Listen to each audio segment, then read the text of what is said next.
negócio aqui saiu do... Saiu... Não sei se desligou, mas ele caiu.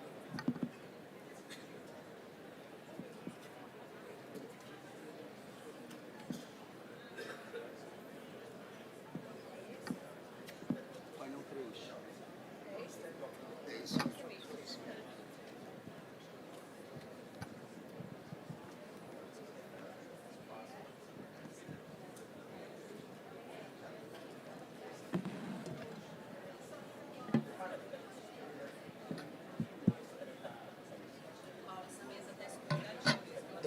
Eu dei, quase caiu aqui.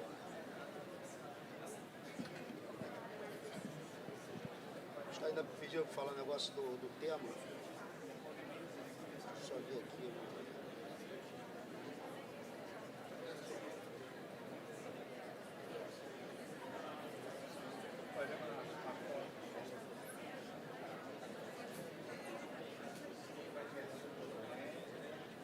Pega o microfone, finge que está palestrando. Finge que está palestrando. Ah, what you said? O que você disse? Fingir que está palestrando só para tirar uma foto boa. Just... You want me to speak? Okay. You want me Yeah, to speak? Okay. yeah, just So- like a fake speech. Okay, I understand. So I hope I do it well. Of Okay. course. Ok. Aqui. Ok, tô falando. Assim, ó, testando, 1, 2, 3, testando. Assim, ó, testando, 1, 2, 3, testando. Alô? Deu?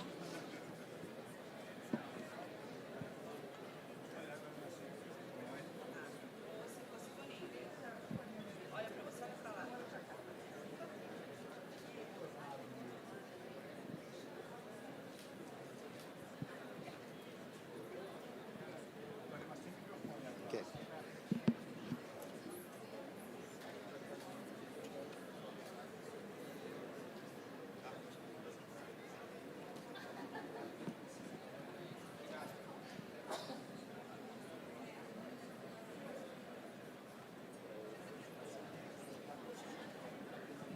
Isso que era em ponto, hein? On sharp.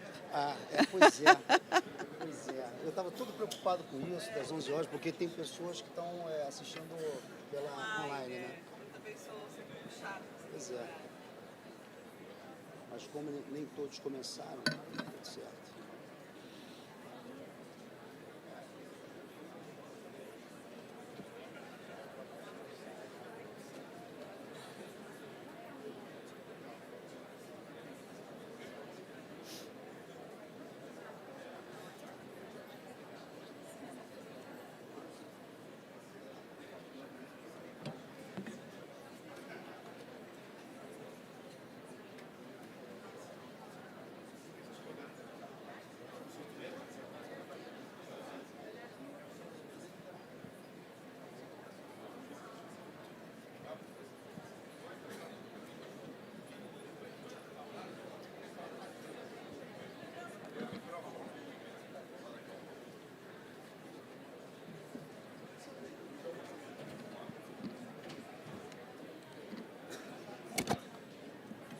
Mexe aqui.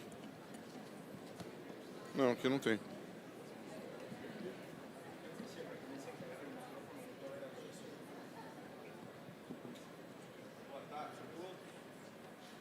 Não estou ouvindo.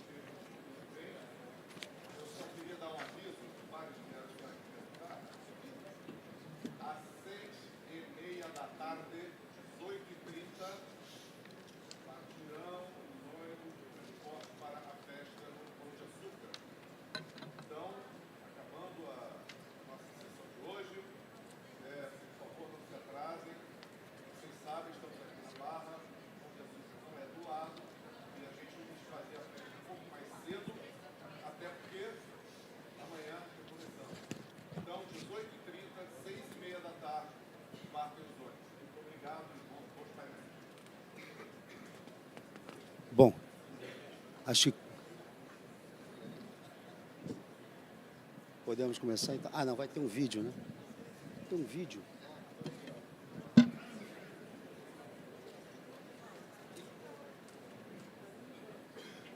Bem, vamos começar, né? Bom dia a todos.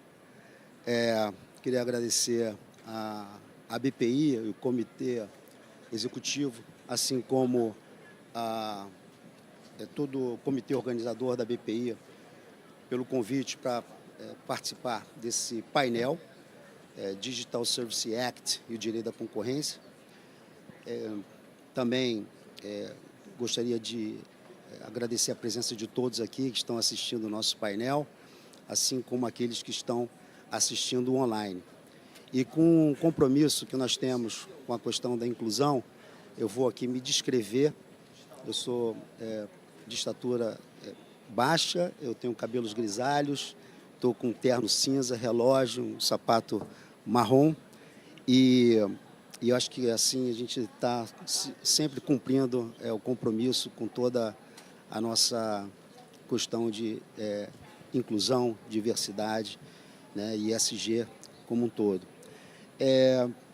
Eu queria também falar um pouco, né, saudar, além de ter saudado todas as pessoas, agradecer os nossos convidados para a gente tocar uma ideia aqui sobre esse tema, que é muito importante, novo, atual, e que a forma como nós iremos fazer é uma forma mais de entrevista, de bate-papo. Ou seja, lembrando da palestra ontem da Crystal Washington, falando sobre toda a questão de inteligência artificial, o futuro, as questões do chat GPT e apresentações de direitos de copyright.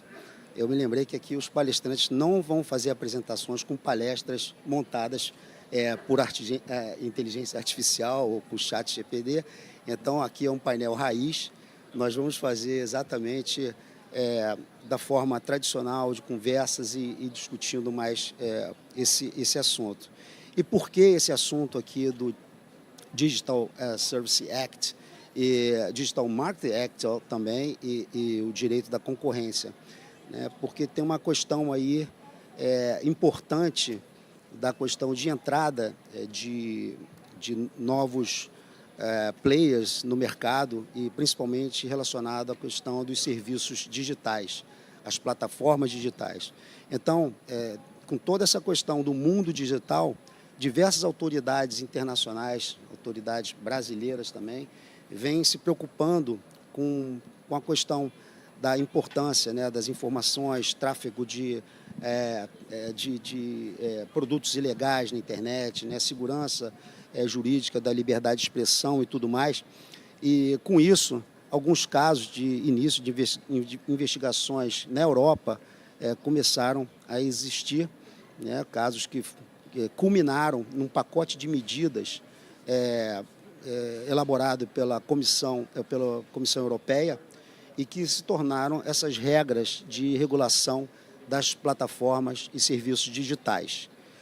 Para falar sobre isso, eu tenho aqui, vou apresentar os nossos convidados, né? Vou começar aqui pelo Christophe Rapin, que é advogado. Deixa eu ver aqui só o currículo. Ele é sócio da Keller Hayes Clahart, em Lausanne, especializado em concorrência, comércio internacional e distribuição. Ele possui um conhecimento particularmente aprofundado sobre questões sensíveis na interseção entre o direito da propriedade intelectual e o direito da concorrência. Além disso, ele assessora e representa clientes em assuntos antitrust e em processos de execução de legislação de concorrência. Com vasta experiência em distribuição internacional e franchising, Christophe Rapin assessora franqueadores na criação de franquias na Suíça e litiga disputas entre franqueados e franqueadores. Ele também é membro da equipe de M&A, da fusões e aquisições da Keller Hayes Clahart, onde atua em transações em setores regulados. Admitido na Ordem dos Advogados de Genebra e Bruxelas, ele exerce a advocacia na Suíça e Europa. É o presidente da Liga Internacional do Direito da Concorrência. Temos aqui também ao meu lado A Juliana Oliveira Domingues, ela já é uma referência, em especial na área do direito da concorrência, é procuradora-chefe no Conselho Administrativo de Defesa Econômica, o CAD, e professora de Direito Econômico e Concorrência na Universidade de São Paulo. Ex-secretária nacional do Consumidor, Senacom, e ex-presidente do Conselho Nacional de Combate à Pirataria.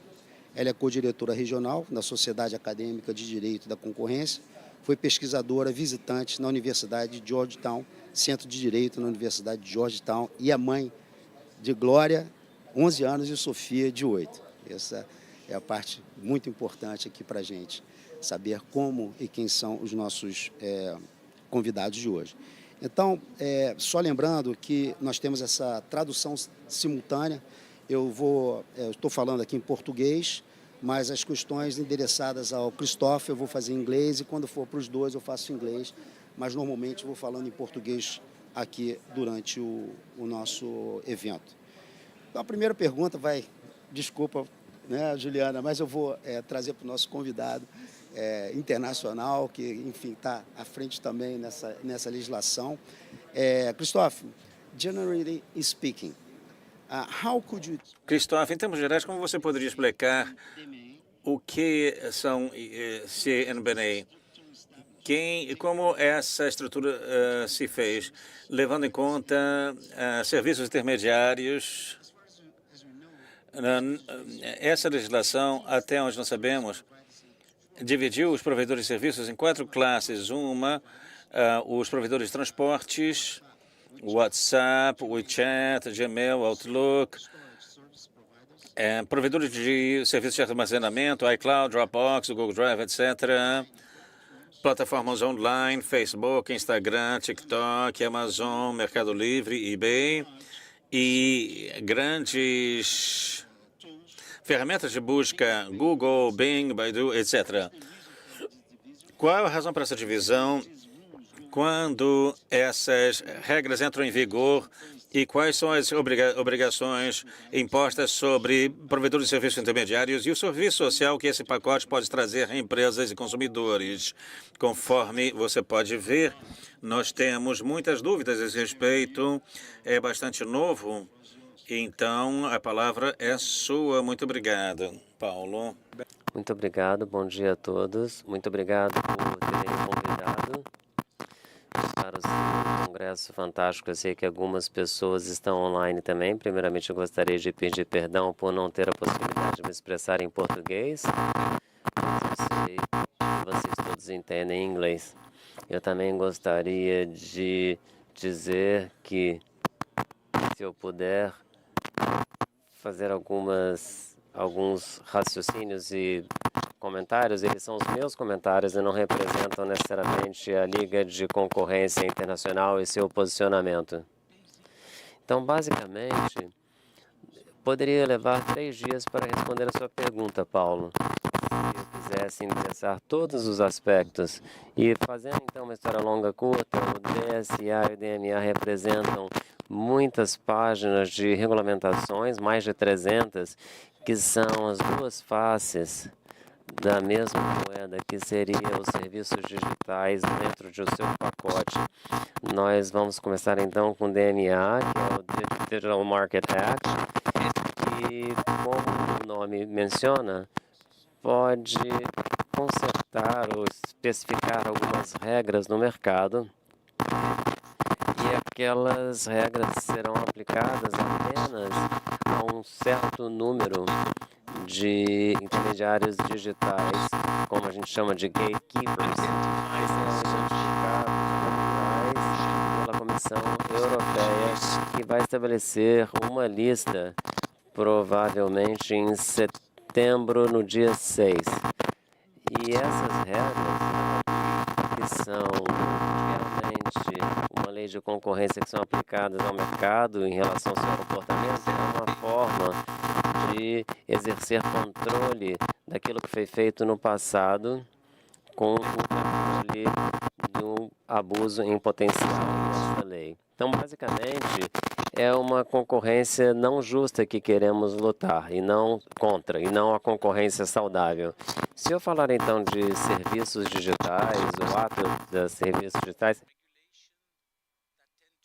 é uma regulamentação que tende a regular as atividades no mercado. E para voltar à sua pergunta sobre a distinção entre eles, eu gostaria de fazer então um comentário sobre as nuances, porque você falou a distinção entre provedores.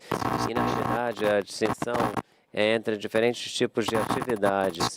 E para simplificar, você tem o primeiro nível de atividade, que é a transferência de informação de um ponto A para o ponto B. Depois você tem a atividade caching, que significa temporariamente armazenar a informação ao mesmo tempo que se transfere entre A e ponto B. E temos a atividade de hosting, que é de hospedeiro, que normalmente é a atividade comum das plataformas, onde o conteúdo é compartilhado, guardado, você pode fazer o download, o streaming, fazer buscas, etc. E no topo de todas essas distinções, nós temos uma regra específica para as plataformas muito grandes e as ferramentas de busca muito grandes. E por que essas distinções existem? Bem, tentando ser curto, nós focamos ontem, por exemplo, dizendo que acho que a comissão gostaria de evitar que um problema do passado se torne o problema do futuro. E então temos que pensar sobre a regulamentação. Então eles usam definições muito genéricas, de maneira a se certificarem de que podem capturar qualquer coisa, porque as coisas estão mudando tão rapidamente e leva tanto tempo para elaborar as regulamentações, que eles percebem que as diretrizes de 2000 já está completamente desatualizada. Basicamente, essas distinções, então, são mais simples para termos certeza de que cobriremos tudo.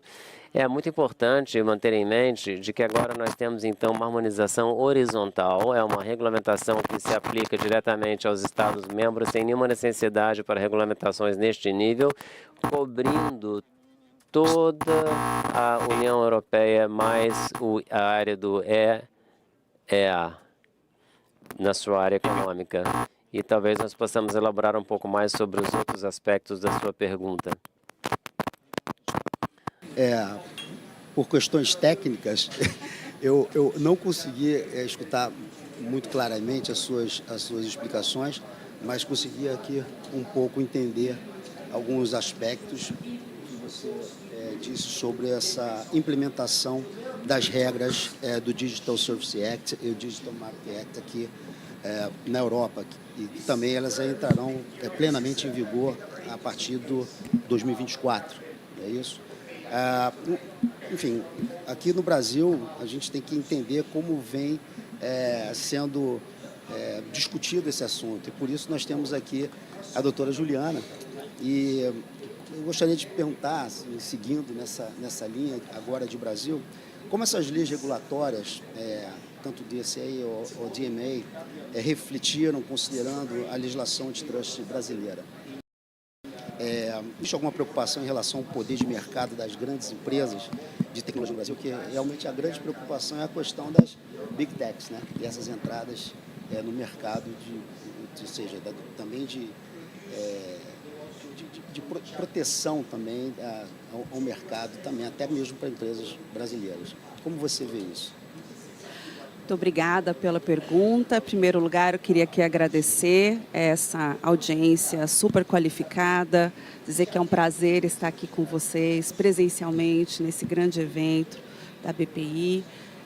Eu também me apresentando, né? Então, eu sou Juliana. Eu, diferentemente aqui do Paulo, sou grande, né? Então tenho 1,80 m, estou com uma camisa que parece um vestido listrado e um sapato que tem bigodinhos de gato. Para quem não viu, agora eu tenho certeza que todos vão querer observar esse sapato.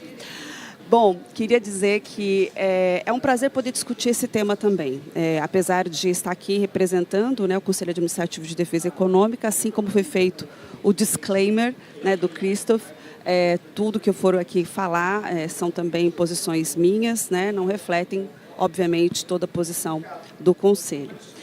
Mas esse é um tema, Paulo, que para nós ele é um tema permanente, né? A grande questão que nós temos hoje no direito concorrencial, a grande questão discutida hoje é como devemos fazer né, ou como, se devemos ou não devemos aqui no Brasil também regulamentar questões que são próprias, relacionadas a esses ambientes que são novos para nós, né? Então acho que aqui o Christoph já tocou em alguns pontos importantes, que nós estamos com conceitos novos jurídicos, por exemplo, falar de ecossistemas digitais, entender o que é esse efeito lock-in, que para o direito concorrencial é tão importante, que é esse efeito de aprisionamento, que muitas vezes nós temos por conta desses ecossistemas e porque nós estamos falando muitas vezes, quando falamos de plataformas, né, de gatekeepers, né, que são também aí diferentes desenhos, né, então a gente não pode comparar plataformas hoje como se fossem todas idênticas, porque não são. Muitos de nós aqui utilizamos algumas para o e-commerce, mas nós temos, por exemplo, esse fenômeno das redes sociais, que se tornaram também social e-commerces, né? Vocês entram nas redes sociais e logo você tem ali as propagandas sendo dirigidas, conforme o seu perfil, conforme aquilo que você dá um like, conforme o seu movimento, as fotos que você posta, né? Então, são todas questões interessantes que vão envolver um pano de fundo, que eu acho que tem sido discutido bastante na BPI, que eu vi que é o foco também aqui de algumas palestras, que é essa concentração de dados, né? A concentração de dados e informações no ambiente digital. Então, a primeira coisa que é importante, quando nós vemos fora esse movimento, é acompanhar, né? Foi o que nós fizemos com o direito concorrencial também. Né, o nosso direito concorrencial, perto, né, do direito norte-americano e do europeu, diria que evoluiu muito ao longo aí, dos últimos anos, principalmente das últimas 2 décadas, um trabalho que foi feito por todos que passaram pelo Conselho Administrativo de Defesa Econômica, seguindo as melhores práticas internacionais, participando da Organização para a Cooperação e Desenvolvimento Econômico e outros fóruns internacionais. E os temas relacionados ao poder econômico dessas Big Techs, obviamente, interessa muito ao CAD. E nós estamos falando, né, de um movimento tão diferente que não víamos no passado. Por exemplo, o que nós vemos hoje no Brasil, e eu acho que em vários lugares do mundo, são as pequenas empresas de tecnologia muitas vezes se preparando já para serem vendidas, né? Elas não querem concorrer com as Big Techs. Então, esse movimento, por exemplo, das Killer Acquisitions, né, que são essas pequenas nascentes, às vezes empresas Mavericks, né, que são empresas que começam a rivalizar com as grandes e elas aí sofrem um movimento, né, de fusão, de aquisição, da compra dessas grandes empresas, porque se interessam, né, pelo modelo de negócios e não querem ter um terceiro concorrendo. E isso, às vezes, não passa, por exemplo, pela autoridade concorrencial, a nossa, inclusive, porque nossos critérios de apresentação, que são os critérios de faturamento, são estabelecidos critérios objetivos, né, marcando aí o faturamento dos 2 grupos econômicos, e nós temos casos grandes como o Facebook e o WhatsApp, que sequer foram notificados no Brasil. E aí, a análise que poderia ser feita ex ante não é feita, mas nada impede que seja feita ex post, né? Ou seja, uma conduta decorrente, né? Uma abusividade decorrente dessa posição dominante no mercado que o grupo econômico detém, pode sempre ser analisado pelo CAD. E o DMEI e o DSE já vem com uma proposta ex ante, que acho que é esse que é o ponto interessante para nós, que nós estamos observando, porque nós não temos realmente, a não ser por meio de mecanismos de advocacy, que não são necessariamente aí de movimentação processual, mas creio, né, que todos nós estamos muito atentos a essas discussões fora, porque em que pese não termos um reflexo direto, o reflexo é indireto. Tanto que já vimos movimentações legislativas no sentido também de ter uma regulação própria no Brasil. E a pergunta, né, outro dia eu falei assim, uma pergunta de $1 milhão, quando eu saí do painel, minha filha falou, mãe, que pergunta é essa de R$1.000?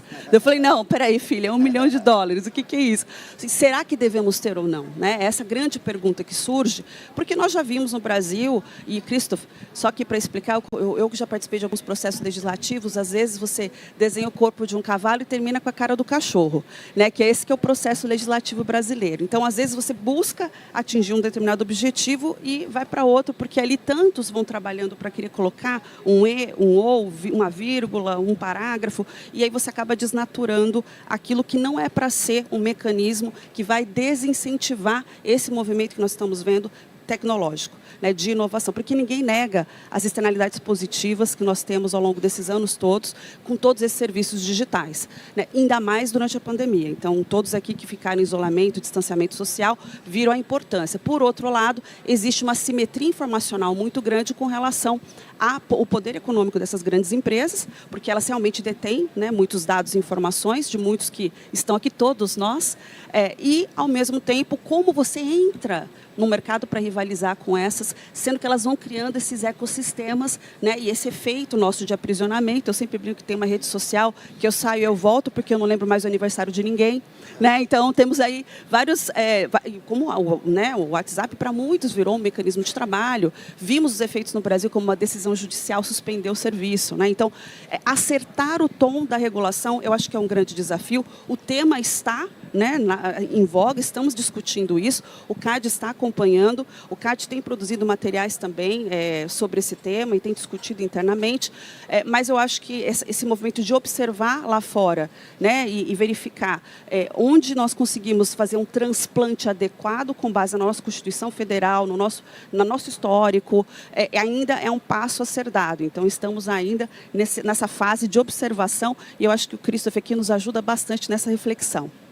Falando em momento de observação, o Brasil sempre está observando também, né? E é interessante porque você falou em base de dados, eu acho que já vai ter aí, a gente fala em uma interseção entre direito da concorrência, propriedade intelectual e, ao mesmo tempo, hoje nós temos a Autoridade Nacional, né, de Proteção de Dados, que eu acho que vocês vão ter que ter uma conversa nesse sentido sobre vários aspectos. Por quê? Nessa observação trouxe o GDPR, né, que é o General Data Protection, e o Brasil terminou tendo também a LGPD, que é a Lei Geral de Proteção de Dados. Então, tudo isso são formas de observação também. O Brasil está sempre num caminho interessante. E agora eu vou passar já direto a outra pergunta para o Christoph. And how will this pioneering legislation protect? Como que essa legislação pode proteger os direitos fundamentais dos usuários, assim como também promover inovação e competitividade? Muito obrigado pela sua pergunta mais uma vez. Eu esqueci de dizer que eu tenho uma jaqueta azul e uma calça azul. Meu nome é Christoph, eu estou aqui imitando a nossa colega que falou sobre a sua roupa e se apresentou. Mas, enfim, pulando então para uma ou duas palavras que vocês acabaram de mencionar, no caso a Juliana, primeiramente você mencionou a palavra dados, e eu acho que é uma palavra-chave no tópico da nossa discussão, porque acho que estamos falando sobre leis de concorrência, etc. Mas deveríamos falar também de conversões, porque agora estamos no momento onde nós claramente vemos as regulamentações se focando na conversão entre transparência e privacidade, que podem parecer um pouco contraditórias.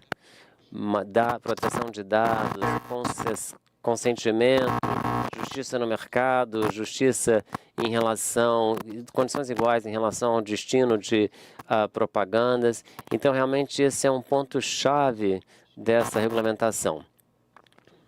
Agora, para endereçar parcialmente a sua pergunta, porque é uma pergunta bastante ampla, eu gostaria de concentrar neste momento nos serviços digitais e na lei dos serviços digitais. Eu acredito, eu tenho, na verdade, algumas críticas em relação a isso, mas neste aspecto, especificamente, me disseram para fazer alguma coisa. Acho que me pediram para eu tirar esse crachá, talvez, ou equipamento, acho que vai funcionar melhor, né? Se é assim, é assim. Tecnologia, a gente obedece. Eu acho que em relação ao equilíbrio entre promover a inovação e tentar regulamentar até certo ponto o comportamento do mercado, a proposta, a lei, a DSA, a proposta, está bastante bem construída, porque nós temos vários níveis de implicações em relação às regulamentações. A primeira coisa que é importante de saber no DSA seria delineamento de pequenas empresas e algumas regras não se aplicam a elas. Então, basicamente, criar uma caixa de areia para inovação. Você pode começar a fazer uma proposta no mercado e, se você tiver êxito, isso significa que você ganha dinheiro e aí você vai para um nível superior. Mas aí você tem o dinheiro para encarar as novas faces da regulamentação.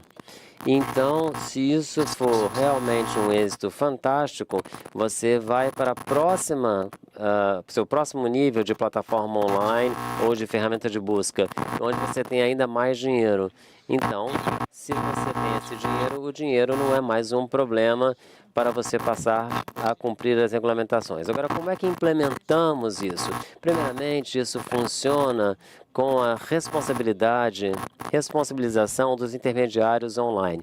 Basicamente, há algumas exceções de responsabilidades ou isenções, a menos que eles estejam cientes de conteúdo ilegal ou comportamento ilegal nos seus serviços digitais.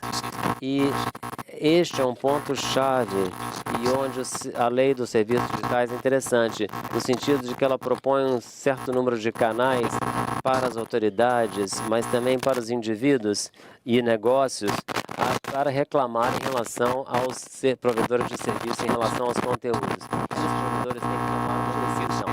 Então, nós podemos dizer que é bom que esses provedores de serviço tomem as decisões, mas também há a possibilidade de se controlar isso do ponto de vista das autoridades. Há também o conceito de aqueles que as instituições privadas que são reconhecidas como de confiança, como confiáveis, para poderem fazer então a reclamação de um intermediário online, de maneira que possamos endereçar prioritariamente as reclamações destes que são considerados confiáveis e para limpar o conteúdo, se for o caso. Então, esses processos não são apenas feitos para se criar uma responsabilização, mas também são muito interessantes do ponto de vista do advogado de propriedade intelectual, porque é uma maneira muito clara de se reforçar essas leis sem ter que necessariamente ir ao tribunal. Também é muito interessante tentar identificar alguns concorrentes não de boa fé, especializados em falsificar coisas ou outras formas de burlar leis de TI. Então, basicamente, estas são as ferramentas mais importantes que eu gostaria de mencionar. Apenas mais uma que eu vou citar agora, que fala sobre os grandes, que seria a análise de risco. A comissão e o DSA impõem a estes operadores uma análise de risco como um procedimento onde eles têm que antecipar os riscos das tentativas de acesso através de violações de direitos fundamentais. E isso tudo sob a supervisão dos países membros e suas autoridades. E é aqui onde eu vejo uma forma de equilíbrio entre o controle, a supervisão, o monitoramento, dando uma espécie de regras, como eu já mencionei anteriormente, criando as escalas de aplicação das regulações, como eu já mencionei, que permite players menores a começarem a tentarem sobreviver.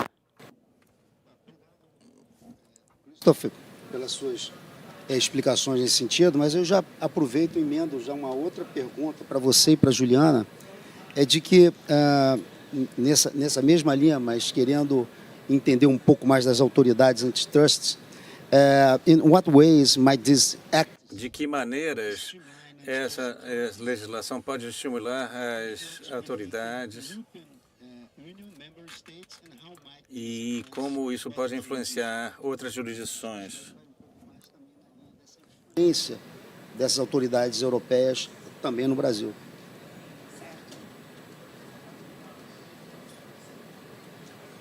Certo. Eu acho que esse é um ponto importante, né? Quando nós estamos falando de um fenômeno que ele alcança, né, a todos, então nós não estamos vendo isso acontecer só na Europa, né, ou só nos Estados Unidos.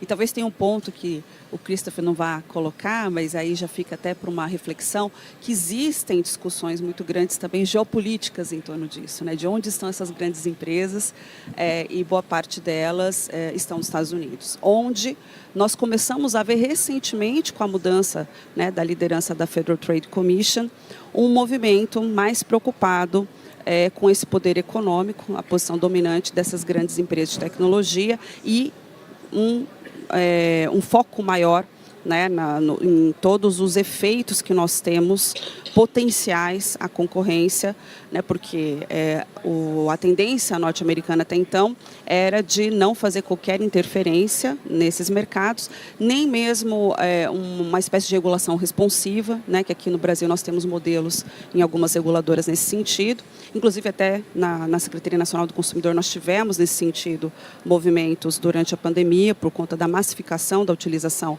da internet para os serviços e pelas plataformas, inclusive as plataformas né, foram aí obrigadas, né, naquele momento, a ingressar na plataforma oficial do governo, no consumidor.gov.br, que é uma plataforma de autocomposição de conflitos de consumo, por conta da sua grande utilização, e era uma forma de monitorar essas atividades, identificar, né, onde ali havia alguma falha ou alguma prática abusiva que merecia um olhar atento da autoridade.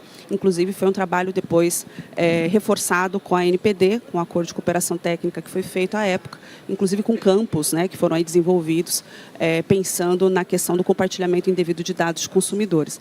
Agora, quando a gente vai puxar, né, a experiência fora, é tão interessante porque eu falo que tem a síndrome do vira-lata, né? E falo com uma certa convicção, porque nós temos boas experiências aqui que a gente não compartilha e temos uma tendência natural a querer achar que o que é de fora, a grama do vizinho é mais verde, né? Que é muito melhor do que o nosso jardim. E na hora de transplantar alguns modelos que funcionam, eu acho que o cuidado que nós temos que ter é justamente para tentar identificar o quanto que o nosso esforço para aquele tema ele precisa ser dado naquele momento diante de incertezas, porque nós estamos falando de mercados que ainda são pouco conhecidos, pelo menos no Brasil, né, e nas análises que nós fazemos, muito do que nós avaliamos são situações de grandes empresas que não estão aqui, que não desenvolvem os produtos aqui, mas que nós consumimos, né? Então, é natural que a gente faça um acompanhamento e que tenha essa preocupação natural também de identificar eventuais práticas, né, que no caso do antitruste são infrações à ordem econômica, né, decorrentes desse abuso, né, de uma posição dominante no mercado. Essas empresas são empresas que têm poder econômico, são as empresas com maior valor de mercado hoje. Se vocês forem buscar, certamente vão conseguir encontrar isso. Mas os temas que norteiam hoje as atividades no Brasil são temas, inclusive são casos que você vai encontrar fora do Brasil também. E existe uma diferença clara, né, pelo menos nos últimos 5, 10 anos, da forma que a Europa lidou com esses temas comparado com os Estados Unidos, e que agora nós estamos vendo um pouco mais dessa preocupação com uma possível, né, análise ex ante, não ex post, né, não esperar, né, porque dizem que as empresas estão ficando too big to regulate, né, ou seja, grandes demais para ser regulado para depois, né, ou seja, tem que ver antes. Só que ainda assim, eu acho que nós vamos ter que pensar de uma forma muito mais transdisciplinar, né, e respostas que não necessariamente são construídas puramente no direito. Nós vamos ter que dialogar cada vez mais com pessoas que lidam com computação, né, com temas que não são, né, propriamente jurídicos, porque não podemos cair na tentação de criar uma regra, né, pensando aqui, obviamente, nos efeitos negativos, né, de uma eventual regulamentação não muito discutida, acho que ela merece uma discussão profunda, para não criar um ambiente de desincentivo para a inovação e para a permanência, né, de algumas empresas ofertando serviços no nosso país. Então, avaliar o que é feito de fora e, ao mesmo tempo, existe um impacto? Com certeza, todo mundo começou a discutir esse tema no Brasil, né? E, imediatamente nós começamos já a discutir, quando o primeiro caso já foi aberto fora. Temos diversos casos que foram analisados pelo CAD, então tem um livro, né, do conselheiro Vitor Fernandes, que é um livro voltado para a questão das plataformas no direito concorrencial, mas é um tema que, como eu digo para os meus orientandos, inclusive que estão lidando com esses temas, eu falo assim, olha, se quer escolher um tema difícil, vai ser esse, porque todo mundo está falando sobre ele. Então, você acompanhar tudo que tem sido discutido, produzido, é um desafio muito grande. Eu acho que no nosso caso a gente foge um pouco dessa questão mais geopolítica, né? Porque a gente já tem essa consciência que aqui, infelizmente, não temos esse grande polo, né, que vai mirar empresas nascentes de tecnologia. Aliás, temos grandes mentes, né, que acabam deixando o nosso país para buscar um espaço mais favorável para isso, que é o que nós não desejamos, né? Então, estamos trabalhando para o contrário. Mas o fato é que, dentro do que nós temos hoje, com uma perspectiva, E até fazendo um paralelo, né, o Brasil começou a adotar na lei antitruste, na lei concorrencial, os acordos de leniência, busca e apreensão em caso de cartel, baseado em boas experiências internacionais. Eu acho que, naturalmente, né, se o DCA e o DMA tiverem aí um efeito já esperado, né, ou seja, nossa, o resultado que nós estamos obtendo, realmente ele é favorável, sem dúvida alguma isso vai ser um incentivo para a gente pensar em algo muito próximo aqui. E vamos ter uma discussão, que eu acho que é uma discussão que já está, né, agora em voga, que é quem fará isso, né? Então, qual é a autoridade que vai cuidar desse tema? E aí, obviamente, existem argumentos diversos, né, para, inclusive, se aproveitar já a estrutura de uma reguladora para também criar essa competência, mas eu acho que a comunidade toda, e vocês que estão aqui, né, representando empresas, advogados, pesquisadores, pessoas que acompanham esse tema, têm que participar ativamente dessa discussão, porque não existe ainda uma certeza com relação ao caminho que devemos seguir no Brasil. E a importância desse tema, da discussão, é até um desafio para nós aqui no Congresso da Propriedade Intelectual, né, da BPI, porque a grande maioria dos advogados, e principalmente aqueles de empresa aqui, são muito mais ligados à área de propriedade intelectual do que essa interseção do direito da concorrência, que a LDC, né, da qual faço parte, né, sendo presidente do Grupo Nobody's Nacional, perfect. é onde nós aí também aprendemos um pouco, né, e discutimos questões dessa interseção entre o direito da concorrência, o antitrust e a propriedade intelectual. Então, é muito interessante. Mas seguindo nessa sua linha aí de raciocínio, falando que as grandes se tornam tão grandes que depois fica difícil de regular, e essa questão ex ante, né, da avaliação, inclusive da própria Digital Market Act, nesse sentido, eu vou aqui já levar uma pergunta um pouco mais forte para o Christoph, no seguinte sentido. There are several cases discussing antitrust. Há diversos casos discutindo questões antitrust de grandes empresas digitais adquirindo firmas menores e consolidando o mercado sem permitindo os novos jogadores. Como a criação do DNA permite a concorrência? Mesmo que as obrigações sejam proporcionais ao tamanho das empresas, cria-se como essa regulamentação pode reduzir a barreira e permitir novos jogadores no mercado. Como você conseguir tratar essas grandes empresas comprando as pequenas e, de uma forma ou de outra, a gente falando de inovação e também de competitividade, de que maneira isso daí vai ser regulado, né? Como vocês vão lidar com isso? E o Brasil também. Ok. Muito bem. E sempre... Bom, obrigado pela pergunta, mas de fato essas perguntas são... Eu agradeço e não agradeço pela pergunta, porque são perguntas terríveis, mas vou tentar dizer alguma coisa. Primeiramente, do ponto de vista técnico, na lei do mercado digital, existe um dispositivo que diz que os gatekeepers que tendem a fazer fusões com empresas menores têm que avisar a Comissão Europeia mesmo. Então, basicamente, é óbvio que, além da criação e do fortalecimento, a Comissão Europeia quer botar um olho nesse poder.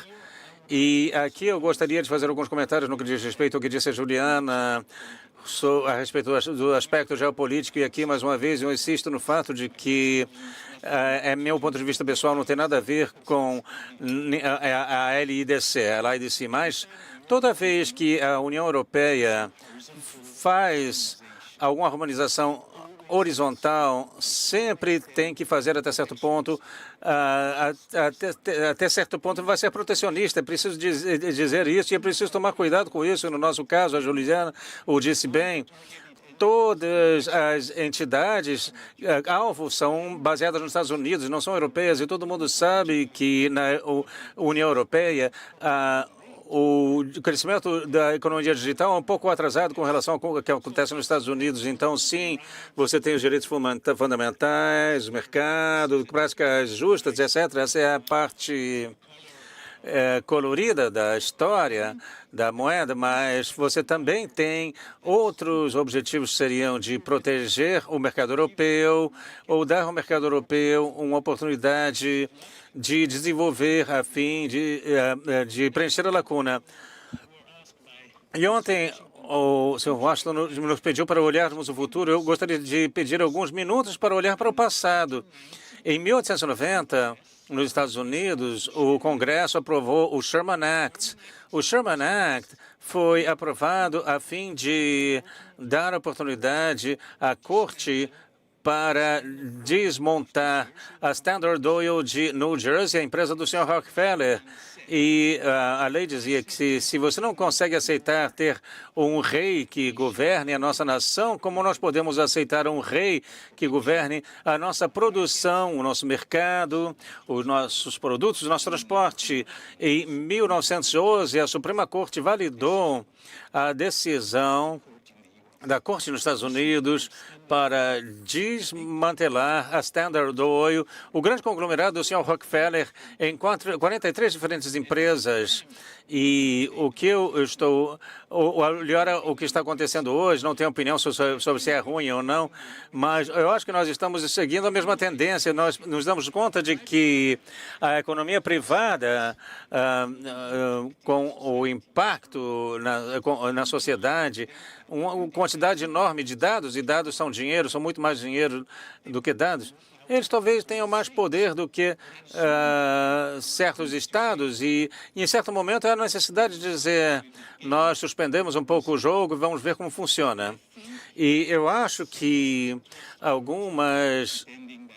Não estou fingindo que a União Europeia tem a intenção de desmantelar o GAFA, certamente não, mas é claramente uma ferramenta para permitir. Se você for olhar em detalhe do EMA, eles têm que compartilhar os seus dados sob certas condições, eles têm que dar informação a respeito de como o algoritmo está usando os dados para anunciar para o consumidor final e de uma maneira objetivada.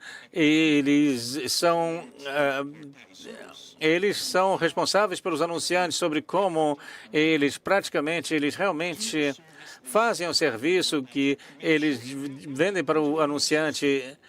E na França, recentemente, em julho, houve medidas contra a Meta, porque a Meta estava impondo barreiras que empresas independentes verificassem como os anúncios que eram pagos seriam, de fato, promovidos pela Meta.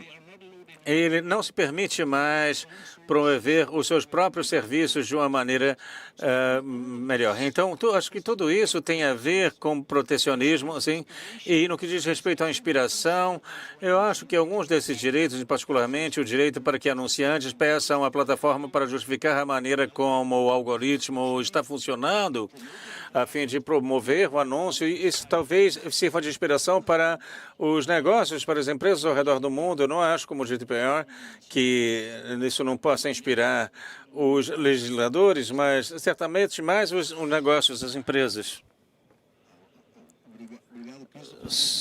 De uma forma assim bem clara, pelo menos sob o meu ponto de vista, eu entendi perfeitamente quando você fala da União Europeia, falando em protecionismo e tudo mais. Mas a questão da inspiração é que, de uma forma ou de outra, não só para o business, mas o GDPR, no meu entendimento, pelo menos, foi claramente uma inspiração para o LGPD aqui no Brasil, quando a gente fala de proteção de dados, né? Agora, esses atos regulatórios, né, Juliana, tanto o DCA como o DMA, são regulações que vão implicar em proteção não só empresas que fazem parte da União Europeia, mas também fora dela, né, no Brasil, nos Estados Unidos, onde quer que seja. Então, dentro dessa perspectiva, né, dessa comércio internacional, eu vou dirigir mais uma vez a palavra aqui ao Christopher, perguntando exatamente nessa linha, from the perspective of international trade. Do ponto de vista do comércio internacional, a União Europeia quer estabelecer padrões globais. como o DMA vai se aplicar a empresas internacionais operando na Europa, em que aspectos elas podem ser não intencionalmente criar alguma forma de barreira internacional, especialmente no que diz respeito a países que não são parte da lista desenvolvida e mesmo brasileira, de oferecer seus serviços sem aderir a essas normas. Não é possível, desculpa, porque a DMA, mais uma vez, para repetir, ambos são normas, são regulações imediatamente aplicáveis em toda a comunidade europeia. Não tem, o DMA se aplica a todos os gatekeepers que oferecem serviços a pessoas, sejam elas físicas ou jurídicas, localizadas na União Europeia. Então, não se questiona isso, se você é brasileiro, se você oferece serviços lá, isso se aplica a você. O DSA é um pouco diferente, porque não se baseia em no direito de concorrência. Então, se você quer oferecer serviços digitais dentro da União Europeia, então você precisa designar um representante na União Europeia que será responsável pela violação que você cometa conforme essa lei dos serviços digitais. Então, não tem jeito. Muito bem, mas considerando que cada país membro da União Europeia opere na sua própria legislação, o que a entidade responsável por aplicar o DMA, por exemplo, e em Juliana, no Brasil, a perspectiva... Aqui com você eu vou falar em português, mas a perspectiva é que essa agência regulatória venha a ser a Anatel, inclusive com proposta legislativa nesse sentido, né? Qual a sua visão dessa possibilidade, né? Qual é a possibilidade? Eu acho que você já falou um pouco sobre isso também do CAD ter essa influência nesse exame ex ante. O que você pode falar um pouco sobre isso?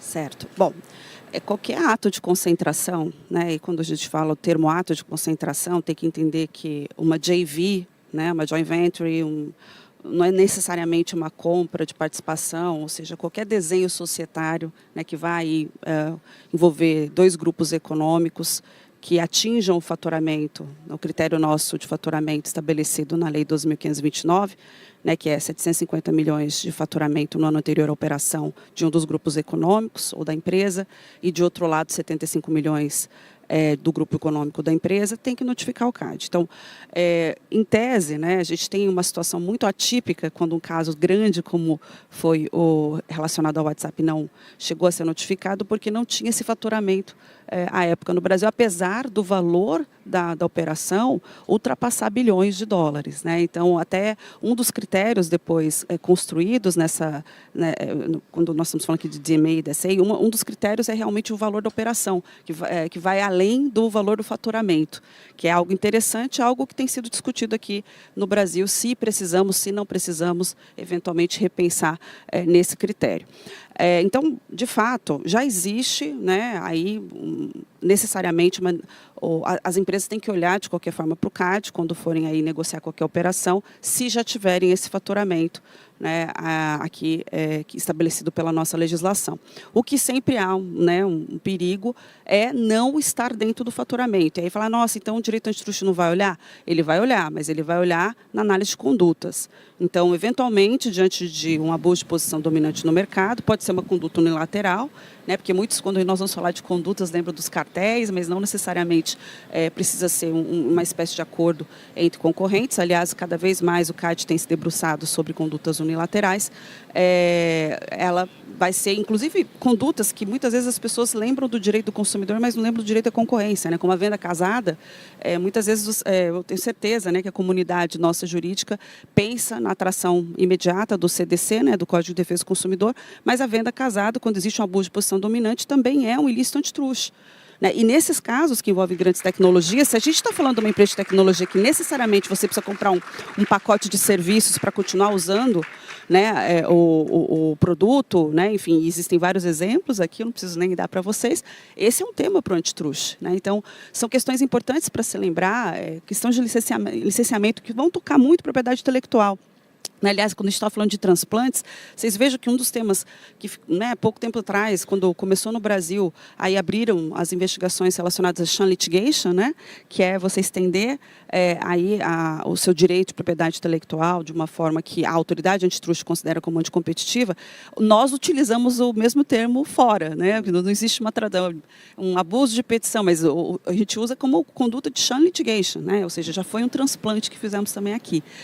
Mas são exemplos interessantíssimos. E quando você vai falar será que a autoridade tem que ser A, tem que ser B? Eu acho que esse tipo de discussão ele é bom e, ao mesmo tempo, ele atrai uma responsabilidade, porque a Anatel já fez esse movimento, né, inclusive dos diretores, no sentido de que, olha, achamos que aqui deveria ser o espaço para isso e, obviamente, se a decisão for essa, ainda assim eles vão precisar de mais estrutura. Né, que a gente está falando aí de um tema que necessariamente vai aí precisar ter um olhar diferente para a própria agência, inclusive pensando em orçamento, né, e etc., porque você vai criar mais uma competência.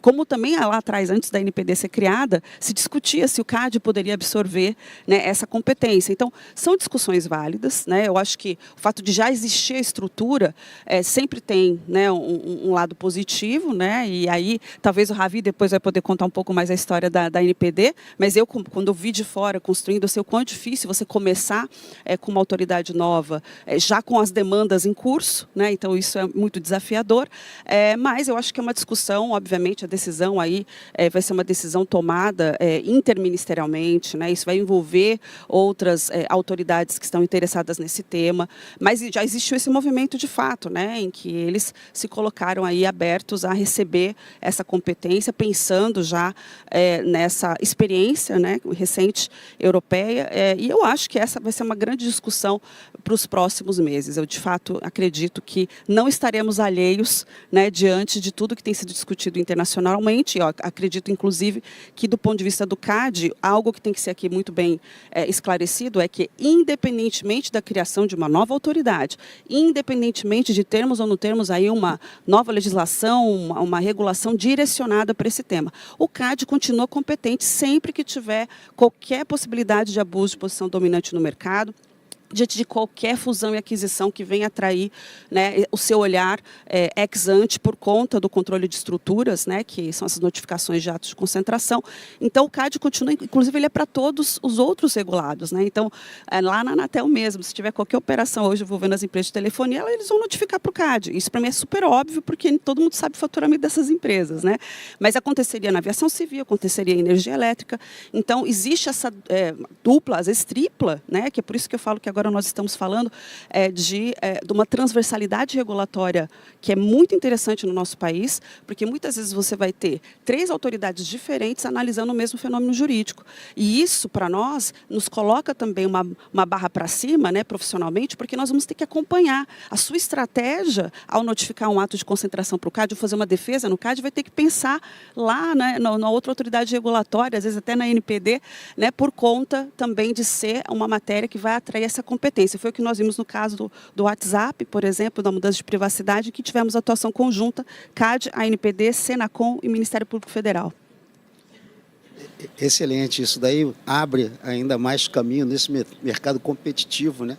Também da propriedade intelectual, abre mais caminho aí para os profissionais atuarem nessa área também do direito antitrust, né? Da questão CAD e tudo mais. Isso é importante para todos nós e por isso que eu espero que todos estejam bastante interessados nesse tema e que estejam nos escutando bem atentamente também, apesar dos problemas técnicos, pelo menos eu tive aqui, de alguns ruídos no nosso fone. Mas aí, voltando para você, what will the entity responsible for...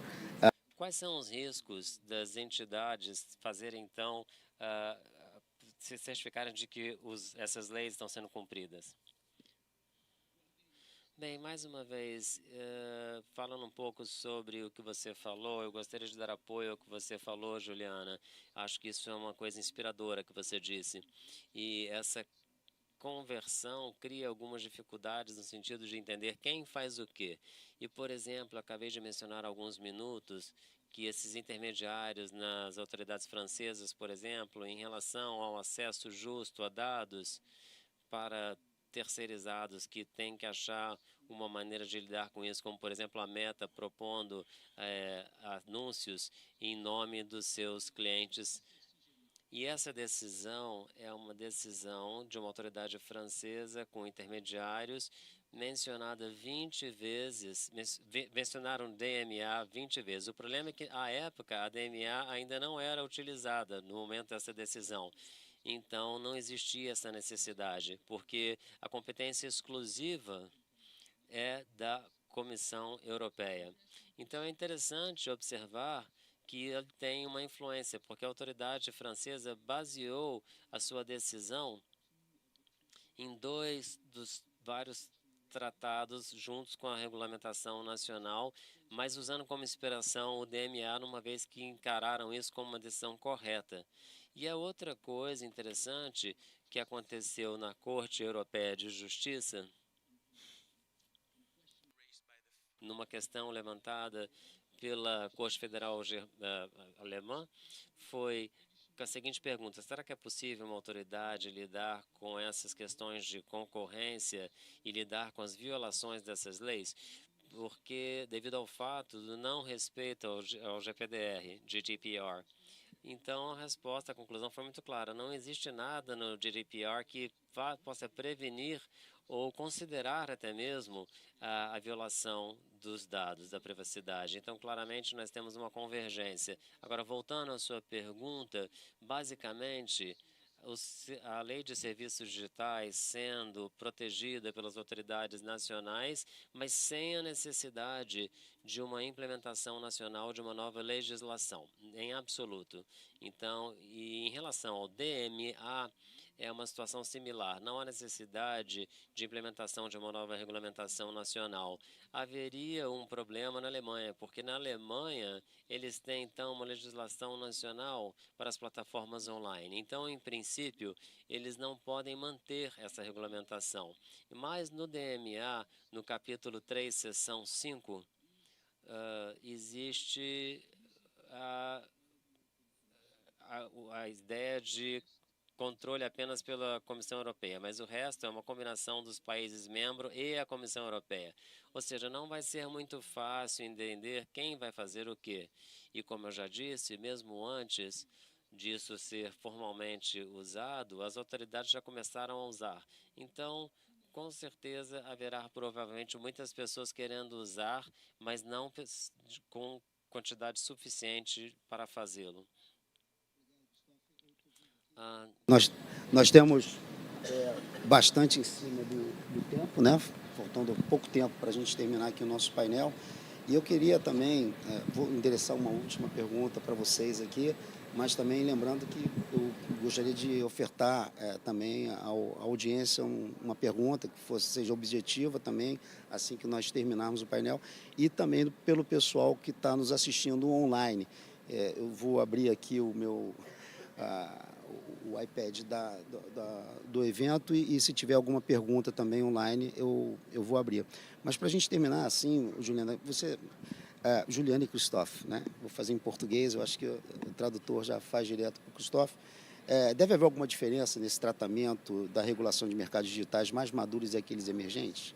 Você acha que tem que ter esse tratamento uma diferença de tratamento nesse sentido?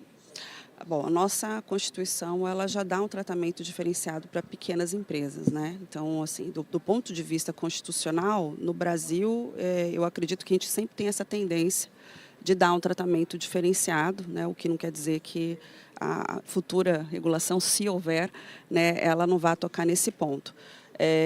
Creio que existem diferenças que não podem ser, de alguma forma, desconsideradas, né? Assim, a gente está falando de, às vezes, grandes empresas de tecnologia que, de fato, já possuem uma quantidade de dados, né, e informações que não são desprezíveis, e isso tem um facilitador, inclusive, para a concorrência, né, para você competir. Inclusive, esse é um grande ponto, né, que é tratado internacionalmente. Então, você tem hoje, dentro das plataformas, um problema que já é direcionado lá na Europa com relação do self-preferencing, né? Então, de você ter na plataforma também, a própria plataforma passa a produzir os produtos e ela tem informação do mercado de dois lados. Então, obviamente, ela tem vantagem competitiva. A gente não pode negar isso. Então, são pontos que eu acho que, de alguma forma, vão ser tocados aqui, mas, do ponto de vista constitucional, acho que a gente já dá, de alguma forma, esse amparo com relação às empresas de pequeno porte, mas elas vão ter um desafio muito grande de concorrer com aquelas que já têm aí uma quantidade de dados tão grande, né, que é difícil de identificar, inclusive, como concorrer com elas em determinados mercados. Cristóvão, tem alguma consideração? Yeah, in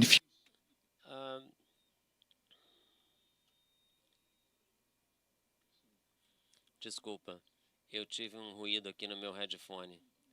Então, em poucas palavras, eu acredito que com certeza deveria haver uma diferenciação das regulamentações dependendo da maturidade do mercado. Eu acho que eu já expliquei que essa é a intenção da Comissão Europeia, de ter esses diferentes limiares com e eu acho, não sei se isso vai funcionar ou não, mas a única coisa que é clara é que ninguém no mercado digital vai escapar dessa regulamentação.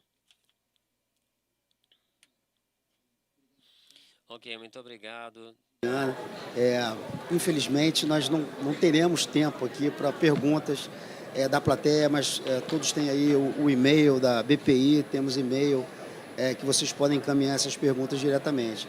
E peço desculpas aí ao pessoal que está nos assistindo online, porque pelo chat o que eu pude observar é que nós não temos perguntas, mas temos algumas reclamações com relação ao ruído, né? Me escutaram bem, mas o áudio, acho que do Christopher e da Juliana, em alguns momentos também não caminhou. Mas, de qualquer forma, o que a gente quis aqui mesmo é fazer um painel de uma forma de entrevista, meio mais com uma certa informalidade. Eu espero que todos que tenham nos assistido tenham gostado, aprendido e, enfim, que tenham novas ideias sobre esse mercado também muito interessante para todos nós. Muito obrigado a todos. Obrigado.